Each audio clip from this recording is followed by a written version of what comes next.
പാലക്കാട് ജില്ലയിലെ ഏറ്റവും വലിയ രണ്ടാമത്തെ ഹൈസ്കൂൾ ഗ്രൗണ്ടിലാണ് ഞാനുള്ളത്. ഞങ്ങളുടെ നാട്ടിലെ കുമരനെല്ലൂർ ഹൈസ്കൂൾ ഗ്രൗണ്ട്. ഈ ഗ്രൗണ്ടിൽ എൻ്റെ പുറകിൽ കാണുന്നത് നിങ്ങൾക്ക് കാണാൻ പറ്റും. തികച്ചും വേസ്റ്റ് കൊടുന്ന് തള്ളുന്ന ഒരു ഇടമാക്കി മാറ്റിയിരിക്കുകയാണ്.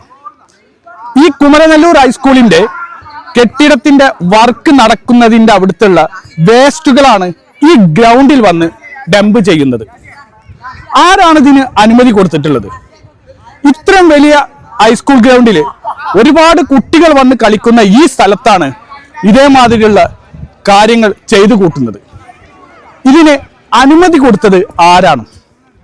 ബഹുമാനപ്പെട്ട ഞങ്ങളുടെ MLA-യും മന്ത്രിയുമായ രാജേഷ് സാർ ഇതിൽ ഉടനടി ഇടപെട്ട് ഇതിനൊരു പരിഹാരം കാണണം.